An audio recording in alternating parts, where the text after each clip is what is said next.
warahmatullahi wabarakatuh. Perkenalkan, saya Ibu Nabila Indrasiti Nataningrat, calon guru penggerak Angkatan 11 Kabupaten Semarang, Provinsi Jawa Tengah. Di sini saya akan memaparkan mengenai jurnal refleksi dwi mingguan ke-6. Saya memilih model 4F. Yang pertama yaitu Fast atau peristiwa, 2 feelings atau perasaan, 3 feedings atau pembelajaran, keempat struktur atau penerapan. Untuk yang pertama, saya akan membahas mengenai peristiwa.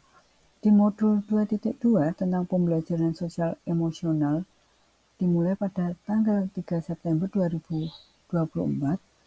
Setelah sebelumnya belajar modul 2.1 tentang bagaimana mendesain pengalaman belajar dan lingkungan belajar dengan menanggapi atau merespon kebutuhan belajar murid dapat mencapai tujuan pembelajarannya. Dalam modul 2.2 ini, saya belajar bagaimana menciptakan pengalaman dan lingkungan belajar yang memperhatikan kebutuhan sosial dan emosional murid. Saya belajar bagaimana mengelola emosi dalam memiliki kesadaran diri, memanajemen diri dengan strategi stop, bagaimana saya membuat keputusan dengan POC. Yang kedua yaitu mengenai feeling atau perasaan. Banyak hal yang saya tidak sadari sebelumnya bahwa ternyata saya sudah melakukan pembelajaran sosial emosional. Perasaan saya setelah mempelajari modul ini adalah senang dan termotivasi. Dan percaya bahwa saya akan mampu menerapkan pembelajaran sosial dan emosional dengan mengintegrasikan 5 komponen sosial emosional. Yang ketiga, feelings atau pembelajaran. Saya memahami serta menyadari pentingnya perkembangan murid secara holistik, bukan hanya intelektual, tapi juga fisik, emosional, sosial, dan karakter. Lemahnya perkembangan sosial emosional pada murid terlihat dengan meningkatnya perilaku negatif murid, performa akademik murid menurun, terjadi kasus perundungan, tawuran, penyalahgunaan obat-obat terlarang, murid dengan gangguan emosional seperti stres, kecemasan, depresi, bahkan kasus bunuh diri pada usia remaja. Oleh karenanya, penting sekali pembelajaran yang dapat menumbuhkan kompetensi sosial dan emosional murid. Sudah sepatutnya sebagai guru, saya memikirkan bagaimana menuntun mereka untuk mencapai kodratnya. Bagaimana membimbing mereka agar dapat mengeksplorasi dan mengaktualisasi seluruh potensi dalam dirinya setinggi-tingginya, baik sebagai manusia maupun sebagai anggota masyarakat, hingga dapat mencapai keselamatan dan kebahagiaan. Ini merupakan sebuah tantangan besar, namun dengan semangat dan tindakan yang nyata tentunya akan terlaksana dengan baik.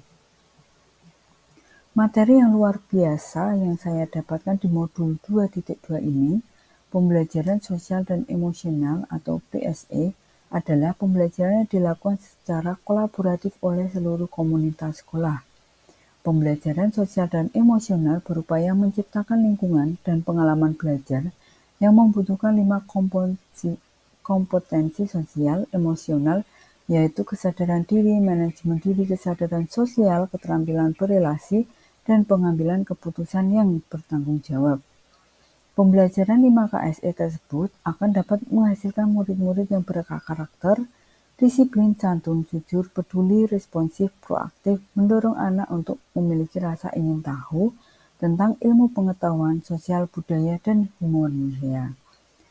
Semua ini selaras dengan standar kompetensi lulusan dan standar isi dalam Standar Nasional Pendidikan. Keempat, struktur dan penerapan. Setelah mempelajari modul 2.2, saya bertekad untuk menciptakan lingkungan belajar yang aman dan nyaman, agar seluruh individu ini di sekolah dapat meningkatkan kompetensi akademik dan kesejahteraan psikolog atau well-being secara optimal. Saya akan berusaha menerapkan konsep pembelajaran sosial emosional berdasarkan kerangka kerja Kastel atau Collaborative of Academic, Social, and Emotional Learning, yang bertujuan untuk membangun 5 kompetensi sosial dan emosional atau KSE, yaitu kesadaran diri, manajemen diri, kesadaran sosial, keterampilan berelasi, dan pengambilan keputusan yang bertanggung jawab. Saya akan mempraktikkan konsep kesadaran penuh atau mindfulness sebagai dasar pengembangan 5 kompetensi sosial dan emosional atau KSE, dan saya akan berusaha mengimplementasikan pembelajaran sosial dan emosional berbasis kesadaran penuh atau mindfulness melalui pengajaran eksplisit, interpretasi dalam praktek mengajar dan kurikulum akademik, penciptaan iklim kelas dan budaya sekolah, dan penguatan kompetensi sosial, emosional, pendidik, dan tenaga kependidikan di sekolah. Sekian pemaparan mengenai jurnal refleksi di mingguan ke-6. Terima kasih, mohon maaf jika ada kesalahan. Guru penggerak, tergerak, bergerak, dan menggerakkan. Assalamualaikum warahmatullahi wabarakatuh.